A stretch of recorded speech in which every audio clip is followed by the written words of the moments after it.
जय जय शुद्धे उदारे प्रसिद्धे अनुवर्तमानंदे वर्षजे. 12व्या अध्यायामधलं नमन यहोवेमध्ये दोन्ही तऱ्हेने केले, सगुण रूपाने आणि आध्यात्मिक रूपाने. तेव्हा नमनाची आवश्यकता काय सांगायला सुरुवात केली तर काय वेळ जातो नमन करायचं आणि पुन्हा सांगत बसायचं. पण नमनामध्ये एक शक्ती आहे बघा. इष्ट वस्तू प्राप्त होण्याकरता कोणाची तरी कृपा असावी लागते. इष्ट आपलं काय आहे? सर्व जीवांना जर काही आनंद असेल तर दुःखाची निवृत्ती परमानंदाची. हे कोणता याचे मंगीपासून तुझं ब्रह्मदेवापर्यंत कसं आहे. साधनं अनेक आहे, शरीर अनेक आहे, पण साध्य मात्र सर्वांचं काय एखाद्या साध्यामध्ये मात्र कधी जर साध्यामध्ये अनेकत्व जर दोष शिरला ते त्याला साध्य म्हणता येत नाही. मग ते साधन होईल. काय म्हणजे साध्यामध्ये मात्र कोणत्याही प्रकारे निर्विशेष असं तरी गुण रहित साध्य असतं. तेव्हा साध्य जर कोणतं असेल तर दुःखाची निवृत्ती होऊन आनंदाची काय व्हावी, प्राप्ती व्हावी, हे साध्य आहे. आणि हे साध्य प्राप्त करून घेण्याकरता स्वतः सामर्थ्य कमी पडतं. जीव म्हटल्यानंतर जो अपूर्ण असतो त्याला जीव म्हणायचं, पूर्ण असतो त्याला काय म्हणायचं.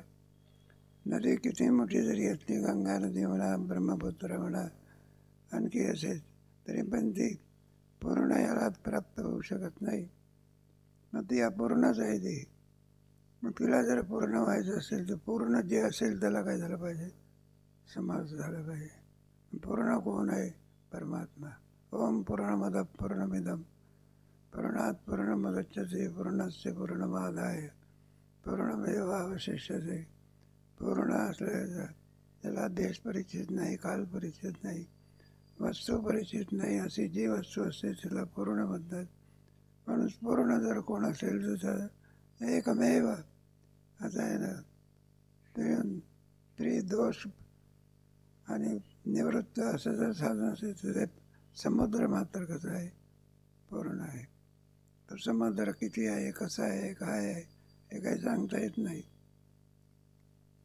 त्या वाळवंटामध्ये बीळ होतं बघा, आणि त्या बिळामध्ये उंदराची पिलं राहत होती.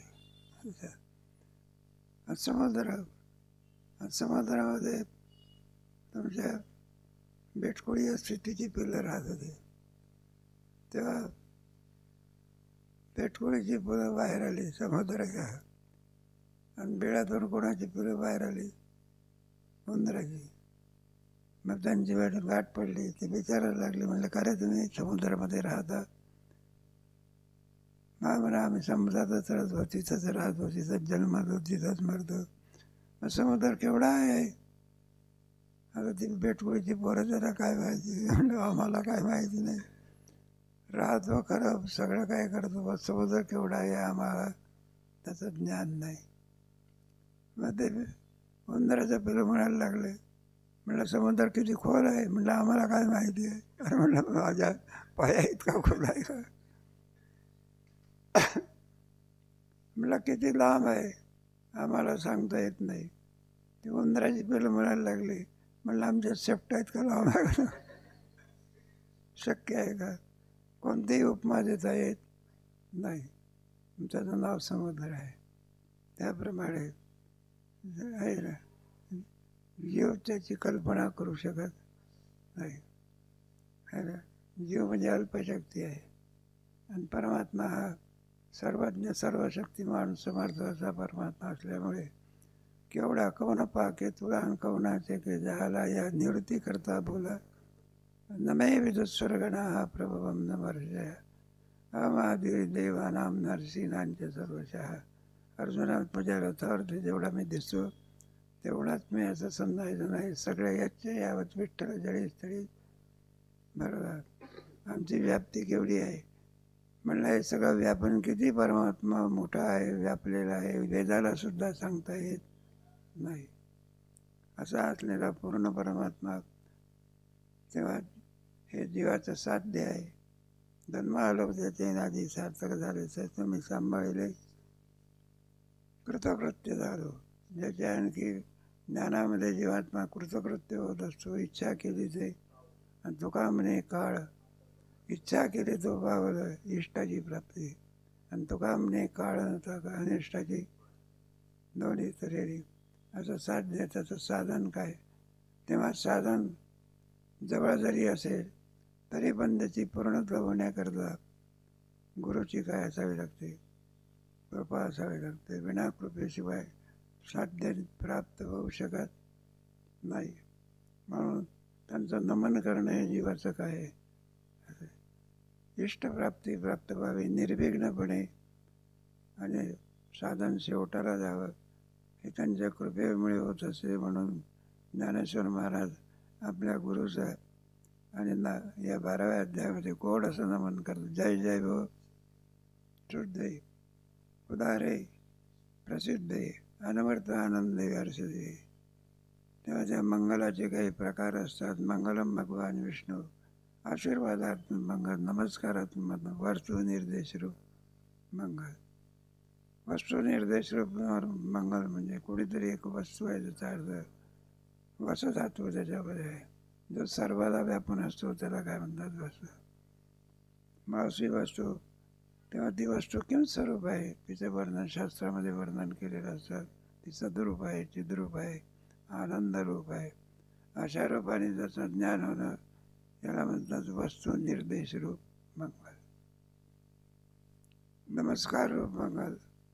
असं आपली इष्टदेवता जे कोणी असेल ज्यांचा जसा इष्ट असेल त्याप्रमाणे मातृदेव भाव, पितृदेव भाव, आचार्य देव भाव हे सगळे आणि नमस्काराला योग्य आहे. नवे नवे आपल्यापेक्षा वयाने ज्ञानाने जर कोणी का असेना संपन्न असेल तर तोही सुद्धा वंदनीय आहे.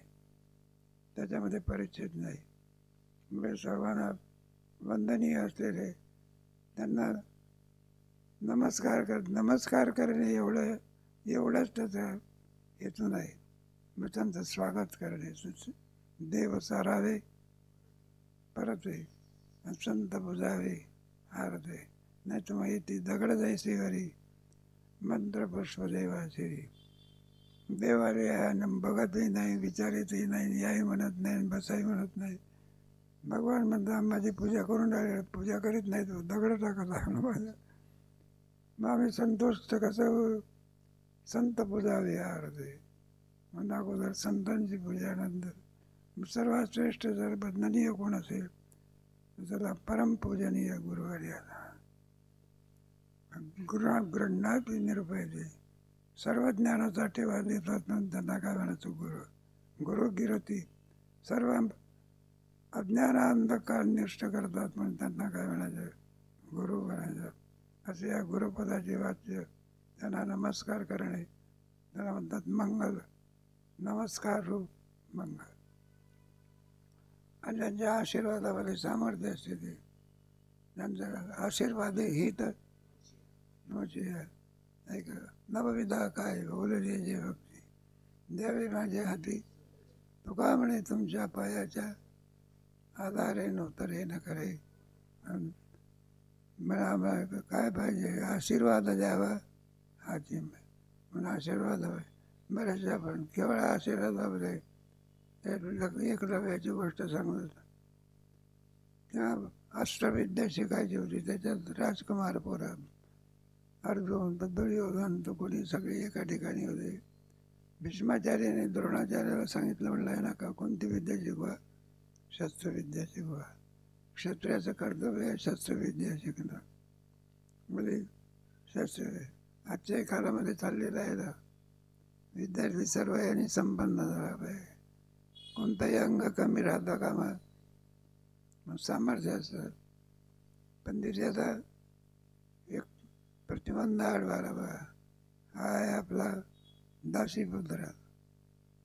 कोण एकलव्य आणि सगळी राजकुमार. आणि त्यांच्यामध्ये जमत असतं का कुठे झोपडीतलं पोरं का कुठं राजीव गांधीची राहुल गांधीच्या बरोबर खेळत असतं. जमते का? जमणार नाही.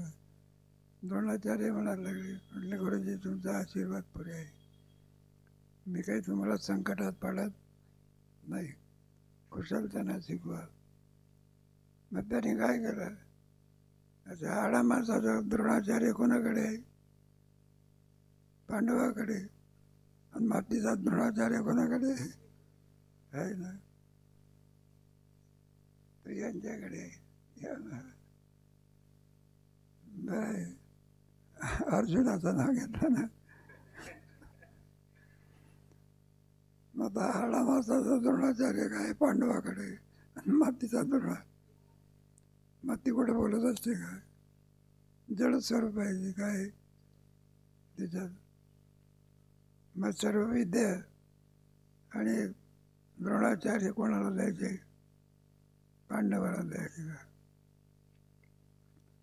आणि ह्याच्याजवळ कोण आहे? हा काय करायचं, मातीचे जरी द्रोणाचार्य आहे तरी आणखी हे द्रोणाचार्य मातीचे नसून प्राण प्रतिष्ठा. काय म्हणतात आपण देवळामध्ये काय करतो, प्राण प्रतिष्ठा म्हणजे त्याचं गुरुत्व येत असते, असं आहे. मग प्राण प्रतिष्ठा म्हणजे तेव्हापासून आता ते वरचा आकार राहिलेले नाही, कोणत्या ह्याचे बदलेले लाकडाचा. जगन्नाथपुरीला मूर्ती कशाची लाकडाची मोठा रथ निघाला होता ना त्यावेळेला. मग अशी काही विद्या गेली की अर्जुन त्याच्यामध्ये निष्णात झाला. जगात विराधिराज असं म्हटलेलं आहे. किती विद्या होती ते काही सांगता येत नाही.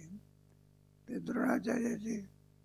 द्रोणाचार्याने पूर्णत्व प्राप्त झाल्यानंतर परीक्षा घेण्याचं ठरवलं. मला कोण कोणामध्ये निष्णात आहे, त्याच्यामध्ये दुर्योधन काय होय नाही ते सगळे 5 पांडव वगैरे. मग वास्तविद्या पूर्ण झालेली आहे की नाही. मग परीक्षेच्या वेळेला एक झाड आणि त्याच्यावरती पोपटाचा पक्षी होता.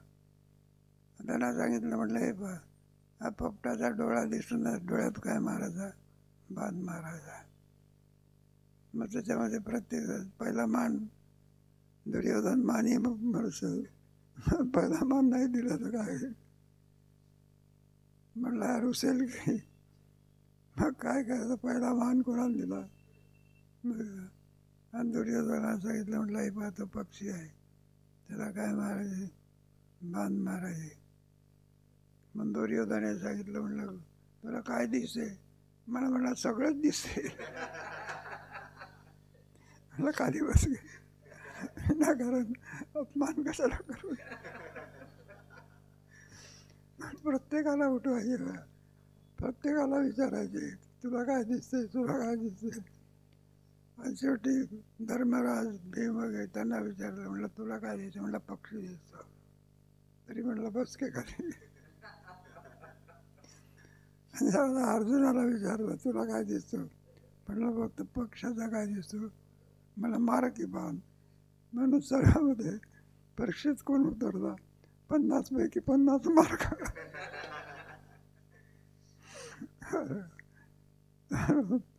वीर कोण? अर्जुन. बऱ्याचशा गोष्टी सांगून संकट आलं ना विराट राजावरती. स्वारी केलीला त्यावेळेला ब्राह्मणाला विषयामध्ये कोण होता?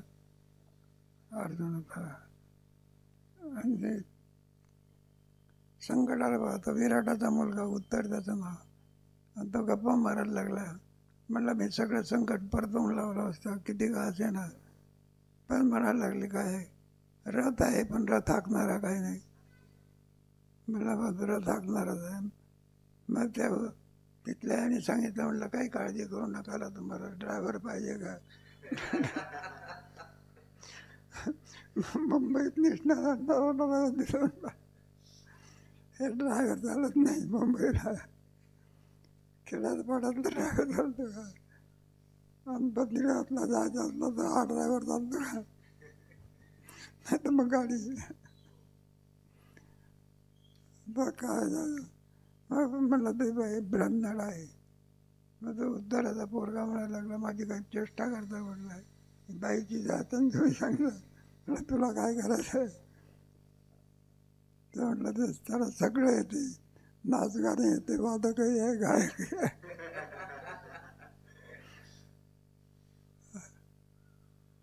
मग काय विचारतो बा त्याच्या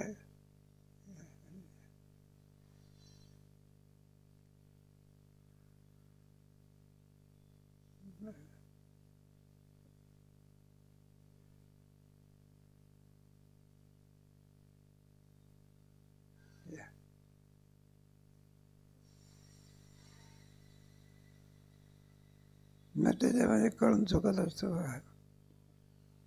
मग उत्तर रथात बसला, मग घोडे काय केले, लावले बघा. त्याच्यावरून याची किती सर्विस झालेली आहे कळत असते. नुसता हासडल्याबरोबर घोडं काही सामान्य होतं, असामान्य होतं. बाणी मारण्यात निष्णात होता ना, घोडे हाकण्यातही. लोकांची बोल आहे, भगवान तेवढे घोडे हाकतात. आणि जरी परमात्म्याने जर घोडे हाकले नसते तर अर्जुन काय कमी होतं का? नाही का एखादा यजमान ड्रायव्हरही असतो, यजमानही असतो. मग काय पाहिजे. आणि त्याने ते विशाल सेना काय केली, उत्तराने पाहिली. त्याला संपायला वाटलं आता आपलं आयुष्य काय झालं. काही जर जेवण जगायचं असेल तर व्रत काय केलं पाहिजे. मला तो सांगायला लागला, म्हणलं हे व्रत नडे काय आहे. म्हणाला व्रत काय करत बाजूला काय क्षत्रिय आरणी पळवणी. क्षत्रिय मग त्याला धीर द्यायचा बा कोणाला तर उत्तराला. पण त्याचं काही ते जमेना. म्हणलं शेवटपर्यंत आला. म्हणलं हे व्रत नडे तुझ्या पाया पडतो एकदा तर चौकशी काय. मग ब्रह्मणाला वेशामध्ये विचारलं बघा, म्हणलं हे बाई सेना कोण परास्त करू शकेल. तेव्हा उत्तराने सांगितलं, म्हणलं जगामध्ये एकच वीर आहे. तो वीर म्हणजे कोण अर्जुन आहे. म्हणलं त्याला पाहिल्यावर हे सगळे घाबरतील. मग सांगितलं, म्हणलं तो अर्जुन कोण आहे. त्यावेळेला सगळा वनवास संपलेला होता. आणि ती झाडावरती आपली काय ठेवली होती अस्त्र वगैरे दसऱ्याच्या दिवशी पुसतात ना त्या झाडावर. आणि लगेच सांगितलं, मी ब्रह्मणाला नसून कोण आहे अर्जुन. आमचा वनवास संपला. त्याच्याकडून उत्तर मिळालं, या सर्व सैन्याला परास्त करणारा एकच जगात वीर आहे आणि त्याचं नाव काय आहे अर्जुन. हे सगळे अर्जुनच आहे. कशाकरता सांगितलं, आपलं हे चाललेलं आहे ना देवात साध्य प्राप्त होण्याकरता गुरुची काय काय एकलव्याच्या करता सांगितलं. जो अर्जुन एवढा विद्वान आचार्य असून सुद्धा याची विद्या पाहिली. हे चालणं एक कुत्र होतं यांचं. मुंगायला लागलं, त्रास व्हायला लागला. शेवटी एकलव्याने असे बाण मारले की त्या कुत्र्याला त्याला इजा होत नाही, उलट आनंद होतो. काय होतो, आनंद होतो. आणि ओरंड काय बोललं बंद पडलं. आणि विद्या कोणी पाहिली, पांडवांनी पाहिली. मग त्याला विचारायला लागलं, म्हटलं ही विद्या आहे ही अजून आम्हाला सुद्धा माहिती नाही, आमच्या गुरुजीलाही माहिती नाही कोणाला. मग त्याला विचारलं, तुला विद्या कोणी शिकवली. तर म्हणला द्रोणाचार्य. मग ते अर्जुन वगैरे आधी करून म्हणायला लागलं, आमचे गुरुजी दिवसा आम्हाला शिकवतात ना रात्री तुला शिकवायला. मग त्यांनी सांगितलं, म्हटलं हाडा मासाच्याच नाही. म्हणलं आमच्या इकडे कोण आहे, द्रोणाचार्य आहे, आपले द्रोणाचार्य आहे. म्हणलं 2 रूप आहे का, 2 रूप दिवसा आम्हाला एक द्रोणाचार्य शिकवले दुसरं नाही. म्हणलं असं कसं बोलतो तो दौडायचं. मग त्यानं सांगितलं, म्हणलं चला तुम्हाला दाखवतो ही विद्या कोणी शिकवली. ते मातेचा कवडी काय भाव कळला. सांगितलं की यांना मी बोलावून काय विचारत होतो आणि ही विद्या मला त्यांच्याकडून येतं. मातेचा द्रोण कुठं बोलावू शकत असतो का.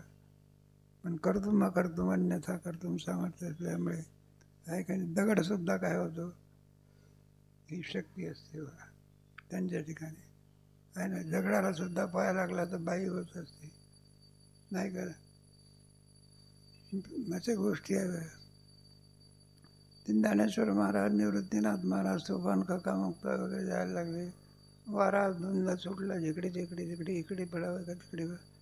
तितक्यामध्ये मस्जिद होती, त्या मस्जिदीमध्ये शिरायला लागले. तिथल्या यांनी सांगितलं, बोले ये मुसलमानों की मस्जिद आहे, आपण यहाँ से हट जाओ. ढकलायचे यांना, काय करायचे आतमध्ये.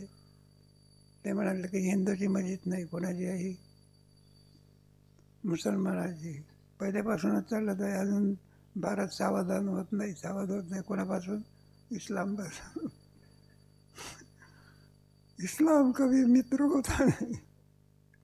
जाऊ द्या. मग ते काय, मग तो मुल्ला म्हणायचा ये मस्जिद इस्लाम की आहे. आणि ज्ञानोबरांनी सांगितली कोणाची आहे? हिंदूची आहे. म्हणजे कशावरून?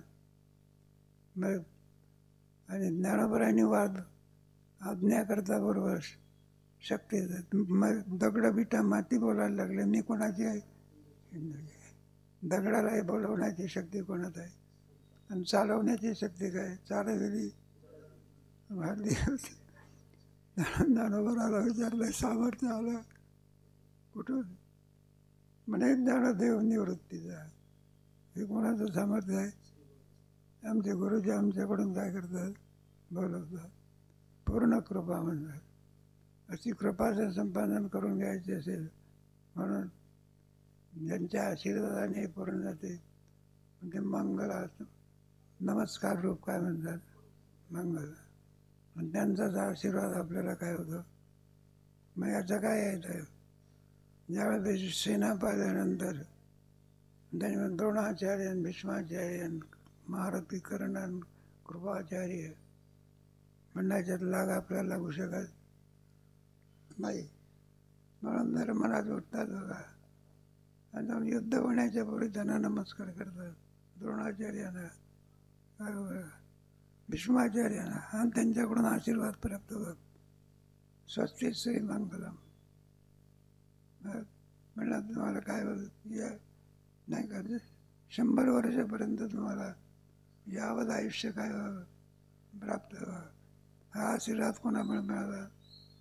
द्रोणाचार्य, कृपाचार्य, भीष्माचार्य, आणि त्याचा परिणाम विजय प्राप्त झाला. ही शक्ती कोणात आहे? आशीर्वादामुळे. म्हणते कोणतं मंगल म्हणतात? आशीर्वादात्मक मंगल. किंबहुना सर्व सुखीन पूर्ण होणे भजे जो आदिपुरुषी.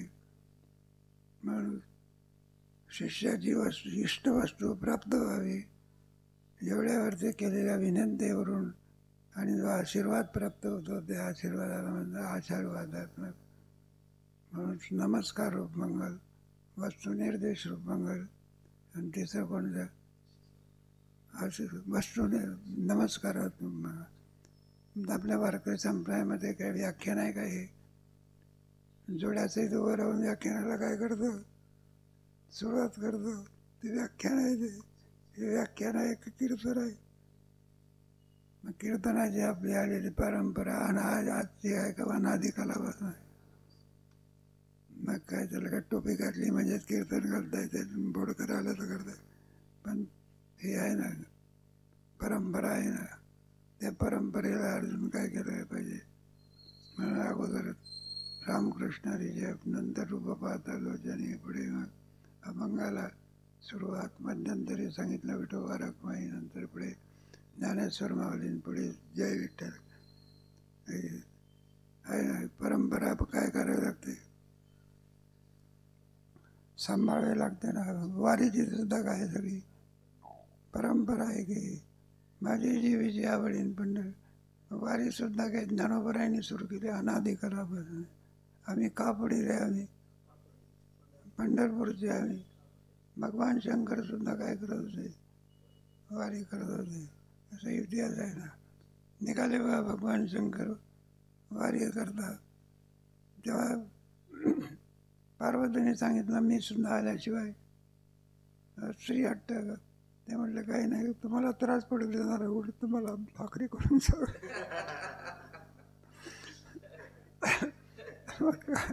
म्हटलं काही हरकत नाही, चला वारीला. आता काय गणपती बसला होता. म्हणलं आई कुठं चालली?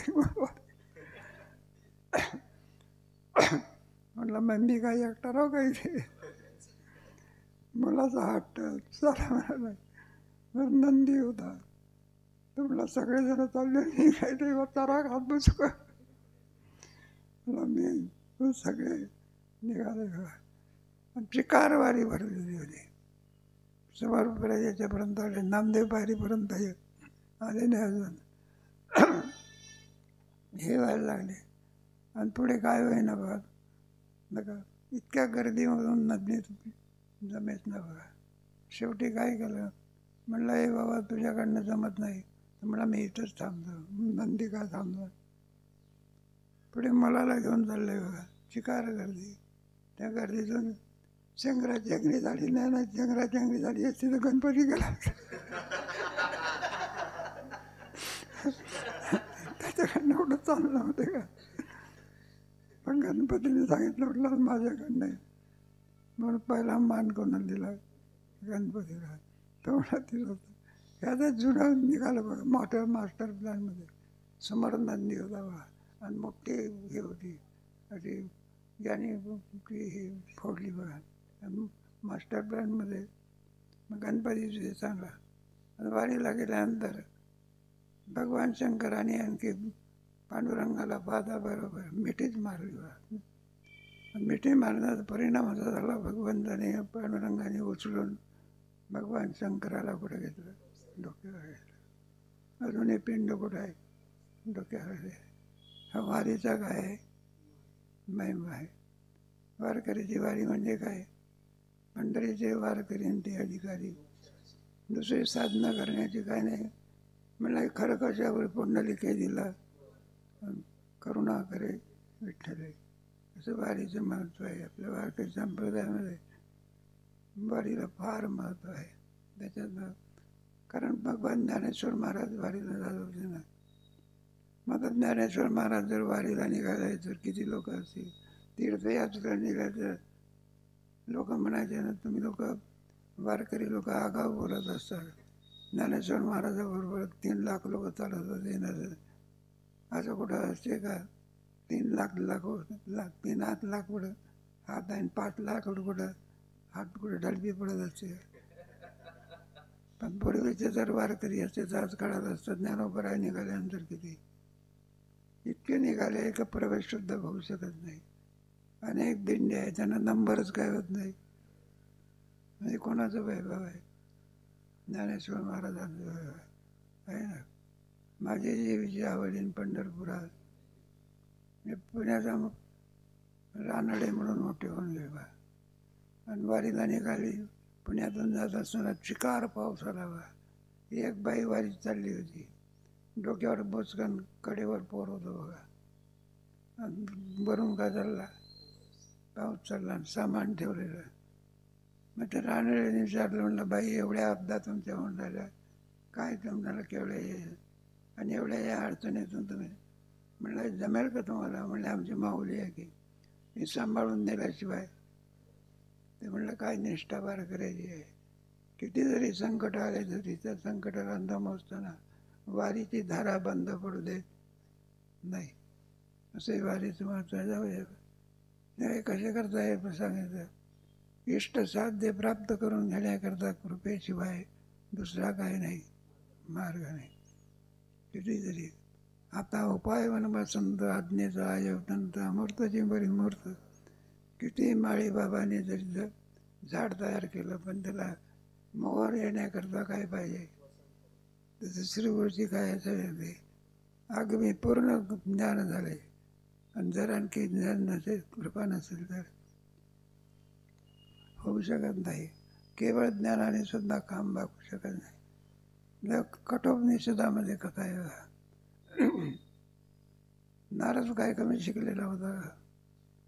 सगळे शास्त्र पुराण सगळे मुखोद्गत विद्या होती. केली जायची बदली समाधान कुठे आहे. मग शेवटी कोणाला शरण गेला, सनत कुमाराला. आणि मग सनत कुमाराने त्याला उपदेश केला. तेव्हा पूर्णत्व काय झालं, प्राप्त झालं. काय काय बिना कृपा असल्याशिवाय त्यातनं व्यासाचं सुद्धा आहे ना. उद्विग्न होत व्यासनारायण सरस्वती तीरावरती बसलेले होते. समाधानपुरी आहे. आणि किती शास्त्र पुराण काय लिहिलं, 18 पुराण उपनिषद प्रज्ञा आहे का. नमोस्तुते व्यास पल्लारविंदाय पत्तने तो ये नसतो या भारती तीर्थ नाही का. सगळा महाभारत कोणी लिहिलं, गीता तरी कोणाची आहे, हे सगळं. पण कुठं आहे समाधान. शेवटी नारदाने उपदेश करावा व्यासाला. विना गुरुशिवाय आशीर्वादाशिवाय विद्यासुद्धा फलद्रूप होऊ शकत. आशीर्वादाला एवढं महत्त्व. ज्ञानेश्वर महाराज आपल्याला आशीर्वाद प्राप्त व्हावा म्हणून जय जय व उदारे काय ज्ञानेश्वर महाराजांची मंगल आहे वा. नमो विशदबोध विदग्धा विद्यारविंद प्रबोधा परा प्रमेय प्रमदा. जय जय देव निर्मल निर्जन अखिल मंगल जन्म जला दलजला प्रभंजन. काय सुंदर जयाची केली स्मरण होय सकळ विद्याची. पेटी बंधू नमन करतात. जय जय व उदारे प्रसिद्ध आहे. जय जय म्हणजे जय जयकार होण्याकरता काहीतरी असावं लागत असते. कोणाचाही जय जयकार होत असतो का. जय जयकाराला प्राप्त असलेला आहे. चोराचा जय जयकार होत असतो. अलीकडचा काही काळ सांगता येत नाही. काय म्हणजे अलीकडच्या काळामध्ये काय एक क्रिकेटर आला कोणाला, त्याला पाहण्याकरता इतके लोक झुंबडले बघा. काय काय त्याचं काही. आणि त्याचा परिणाम असा दारावर उभे राहिले. आणि कशाकरता काय परमेश्वर आहे का तुला पाहणे. हाडा मासाचा माणूस क्रिकेटर माणूस. आणि त्याची चेंगरी झाली. त्याला पाहण्याकरता आलेले लोकांची काय झाली. चेंगराचे 10-5 माणसं मिळली तेव्हा. काय तरुण कुठे जाईल आजच्या काळामध्ये काही सांगता येत नाही. कोणाचा जय जयकार होईल काही नाही. साधा खेळ आहे. काय मोठं विशेष आहे त्याच्यामध्ये. इतकं काही विशेष आहे काय. पण त्याला असं म्हणतात ना, जगात श्रीमंत कोण असेल तर क्रिकेटर आहे. काय त्याला धन मिळत असे. आणि दुसरा नंबर नटनटी. किती अमाप एका ठिकाणी तर विषांतर होते. आम्ही गेलो होतो आपण रसाळ तिकडे. त्याच्यात ते बरीच मान्यवर मंडळी होती. स्टेज बी मुलाचा वाढदिवस होता. तिथे डिरेक्ट लावलेला होता जोरदारात. एक कलाकार बोलवला होता. आणि तो कलाकार त्याने काही नाही 2 मिनटं 4-5 मिनटं अनेक पक्षाचे आवाज काढून दाखवले. पक्ष असतात ना त्याचे आवाज काय केले. आणि तो मला वेळ नाही, मला जायचं आहे विमानाचं तिकीट. आणि त्यांची बिदागिरी ते काय आजारावर असते काय. लगेच जायचं गेलं. आणि एक नटी बोलवली बघा. आणि त्या नटीनं काही नाही बघ 2-3 वेळा चक्रा मारल्या. ती म्हणा की मला आता तिची भेट घ्यायची. ते काही आजारावर येते का. लाखो रुपये. मी त्यांना म्हटलं का हे कशाला तुम्ही बोलावलं. नमले लोक तो मौन करतात. कुठे पैसा खर्च करावा याचं काय नाही ज्ञान नाही. सामान्य तिला काय काय जगामध्ये कोण पुढे येईल. विवेकानंद मागे पडला म्हणतात पुढे नाही का. विवेकानंद काय पडला आणि शाहरुख खान पुढे आले. नाही तर अमिताभ बच्चन कुठे. काय सगळा तरुण बुडला बघा. आणि आपली सनातन धर्माला काय पडला विसर पडला. कुठे काय सनातनाला मूर्ख म्हणून लोक समजतात. खरं ना काही नाही म्हणत. अगदी भिक्षा मागत राहतात. वेद पाठ केले अमके केले तमके केले. अनुपजीवी करता काय मागायचे. या लोकांना पैसा कमावण्याची काही नाही, अक्कल नाही असं लोक म्हणतात. भिक्षेकरू झाले हे लोक. काय झाले? विद्या घेऊन काय झाले? पण त्यांना हे कळत नाही, हे विद्या कोणा जिवंत ठेवली. विद्या काय ठेवली? खरं तर असं जिवंत ठेवणाऱ्या माणसाचं स्वागत केलं पाहिजे. काय केलं पाहिजे? त्याला आश्रय मिळवला पाहिजे. पण ते भलतंच व्हायला लागलं. जाऊ द्या. तेव्हा एक सर्व कशा करता चाललेलं आहे. आशीर्वाद वगैरे आपल्याकडे. मग जय जयकार कोणाचा होतो? जय जयकाराला योग्य असा काय होता, त्याचा जय जयकार होत असो. कुणाचाही दैव जय जयकार होतो. त्याच्यामध्ये नाना प्रकारच्या कामना असतात, वासना असतात. तो का म्हणे गुणचंदनाचे अंगी किंवा तो का म्हणे तैसा सज्जना आणि पाहता अवगुण दिसेच ना. सूर्याच्या ठिकाणी कुठं अंधार असतो का? म्हणजे सूर्यासारखे माणसं असते. पिनी देव जायचे परब्रह्म आणि जगी सूर्य जायचे. मग काय निवृत्तीनाथ महाराजांचं सामर्थ्य असलं पाहिजे. ज्ञानेश्वर महाराज जय जयकार, जय जयकार, जय जय हो शुद्ध. आता आध्यात्मिक सामर्थ्य त्यांच्या ठिकाणी असलेलं जे आध्यात्मिक सामर्थ्य आहे, दोन्ही प्रकारचं लौकिकही सामर्थ्य आहे आणि कोणतं आहे? आध्यात्मिक. ज्ञानेश्वर महाराजांनी नमनामध्ये दोन्ही प्रकार काय केलेले आहे. होता कृपा तुमची पशु बोले भेद, हे त्यांचं सामर्थ्य आहे. आणि याची द्वारी अंगी यायचे बळ, दोन्ही प्रकारचं जय जय हो शुद्ध आहे. मग त्यांच्या आध्यात्मिक सामर्थ्य दाखवण्याकरता शुद्ध पट ठेवले आहे.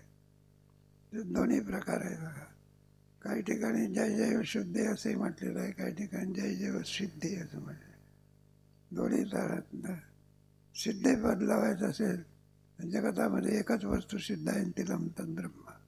ओम पूर्णमद पूर्णमिदं पूर्णात् पूर्णमुदच्यते पूर्णस्य पूर्णमादाय. सर्व हे सगळं जाणार आहे, सगळं हे काय होणार आहे. आणि त्याच्यामध्ये न जाणार आहे तर कोणत्याही प्रकारे ज्याच्यात चढेना ढळेन सहेना असल्या प्रकारचं जे नाही का, या चंचल असणाऱ्या सर्व पदार्थाला कोणीतरी स्थिर अधिष्ठान असलं पाहिजे. म्हणजे स्थिर अधिष्ठान म्हणजे त्याला स्वयंभू असं म्हणतात.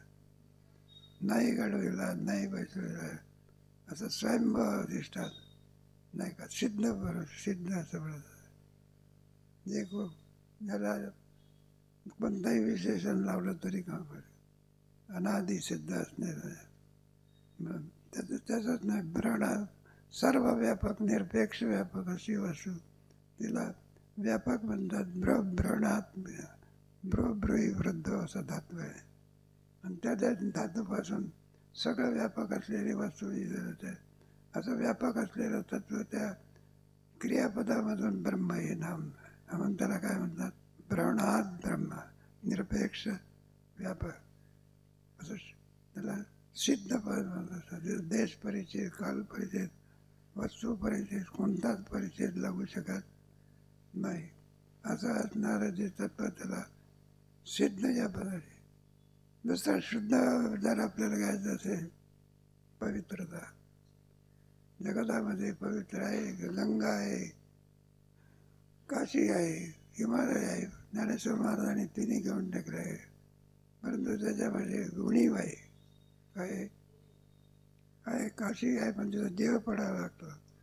देव पडण्याकरता इथून लोक जावे. काशीला मरण प्राप्त झालं म्हणजे आपल्याला भगवान शंकर उपदेश करून आपल्याला पवित्र करून घेतात. म्हणून 20-20 वर्ष मरण येण्याकरता कुठे काशीला जातात आणि घरी भेटीला येतात.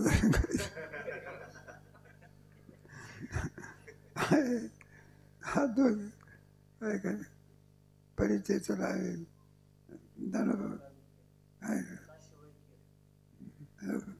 काशी केरू आहे, उणीव आहे त्याच्यामध्ये.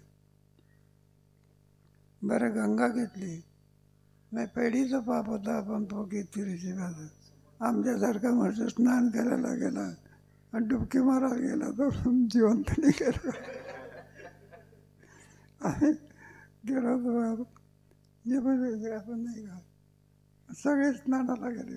खूप ते सगळी संन्यासी मंडळी, आपले ते राखी पौर्णिमा असतात ते आपले राजेंद्रनाथजी त्यांचे शिष्य मंडळी, आम्ही आपलं बसले राहायचो ते कडेला. थंड पाणी सगळं बर्फाचं पाणी. ते सांगते राजेंद्रनाथजी सीताराम बाबा बोले बाबाजी बोले मला म्हणे एक डुबकी मारू.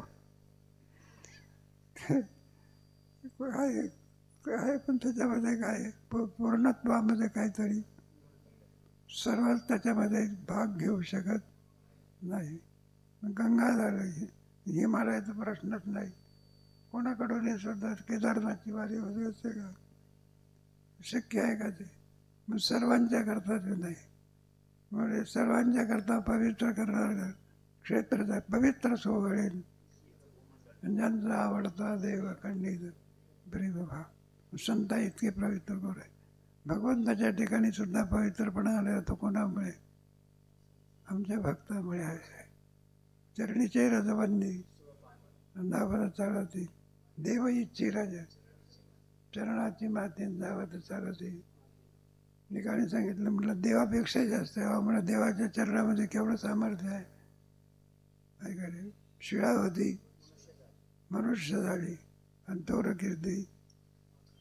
ते भगवंताच्या चरणराजामध्ये काय सामर्थ्य आहे?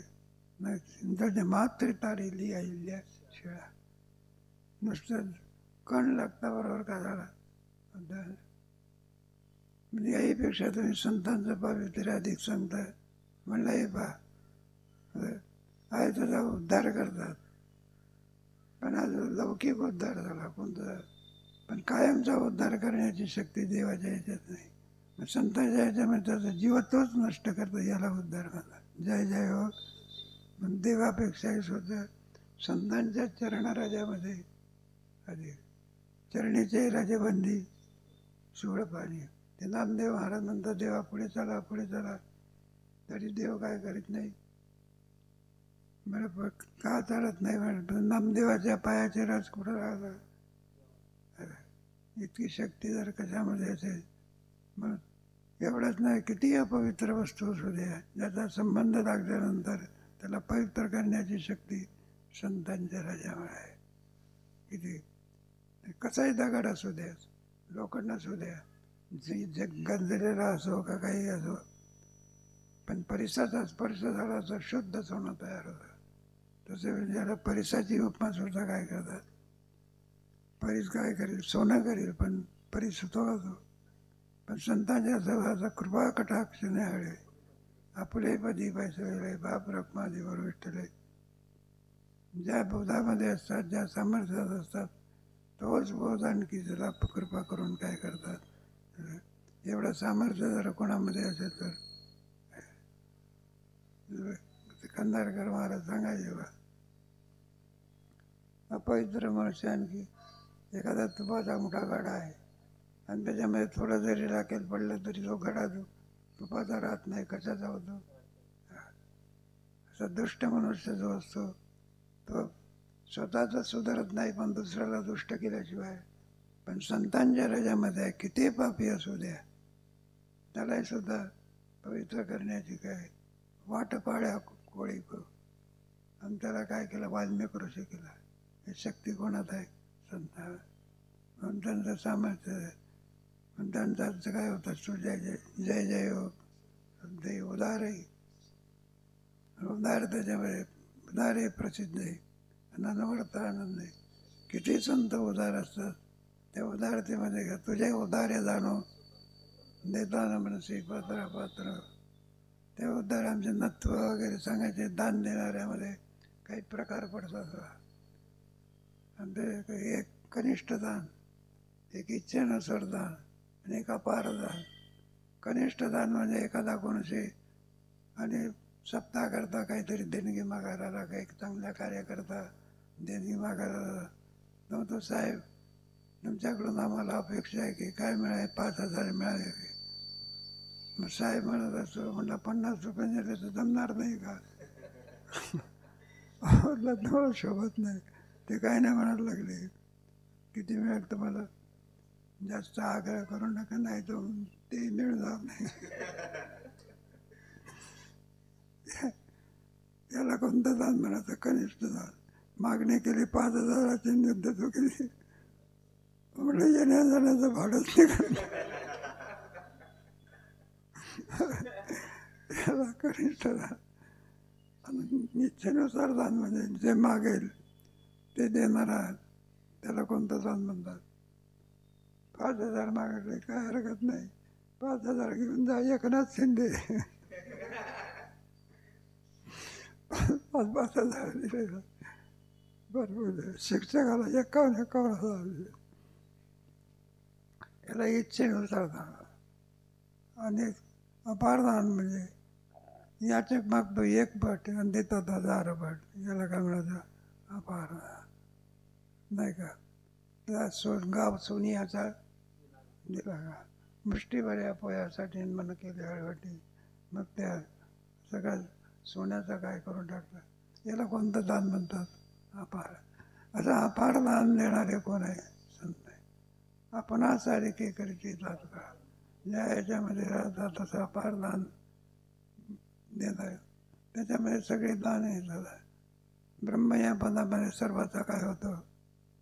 सगळी संपत्ती परिसामध्ये येत असते. ज्याच्या घरी परिसर आहे त्याला कशाला बँकेत ठेवण्याचे? सूर्यच उगवला, दिवा लावण्याची आवश्यकता. असं अपार असते बघा. ज्याच्याकडे पैसे असेल त्याच्यासारखा श्रीमंत म्हणजे पण धावत धावत जरी गेला पुण्याला जाऊन रुळाला थोडा स्पर्श परिसराचा केला तर सगळ्या भारतातली रेल्वे सामर्थ्य कोणाला? परमात्मा ज्याच्या घरी आलेला आहे त्याला दान देण्याला काय? त्यांची आज्ञा कोण पाळतो? परमात्मा पाळतो. परमात्मा हे महाधनन जोडी देवाचे व्हावया जतन येईल उपाय. त्याला अपारदान देण्याची शक्ती कोणामध्ये? संतांमध्ये. कृपा कटाक्षाने आलेले आपले पडे, मग जय जय व शुद्धे उदारे प्रसिद्धे अनवर्त आनंदे वर्षे. एकालाच आनंद असतो का जगाला आनंद येतो? सूर्य एकालाच प्रकाश देतो का सगळ्या जगात? त्याचा एक किरण जरी उगवला तरी जगतातला समूळ अंधकार नष्टाची करण्याची शक्ती सूर्याच्या एका किरणात आहे. त्याप्रमाणे संपूर्ण नाही का, अवघाची संसार अवघे चित्रे लोकी आनंद आहे. तेव्हा आनंद किती प्रकारचा आहे त्याचाही विचार आहे. आनंद स्वरूप ज्याला म्हणत असतात, अधिक विचाराने नाही केला आहे. अनवर्त आनंद आहे, खंडित आनंद का? विषयाचा आनंद आहे पण तो आनंद मानण्याच्या लायकीचा नाही. जोपर्यंत इंद्रियाचा आणि विषयाचा संबंध आहे तोपर्यंत. एकदा आणखी पेढ्याच्या जिभेच्या पासून पेढा सरकला म्हणजे आनंद संपला. अधिक आहे तो आनंद किम स्वरूपाचा आहे. आपलं हळूहळू आपण त्याचं काय करू? चिंतन करू आणि इथंच आपले काय करू? थांबू. अधिक सीताराम बाबांचा काळ सारावा एकांत वाजे. आता इथे वेळ आहे तर आपलं बरं आहे, काय हरकत नाही. तरी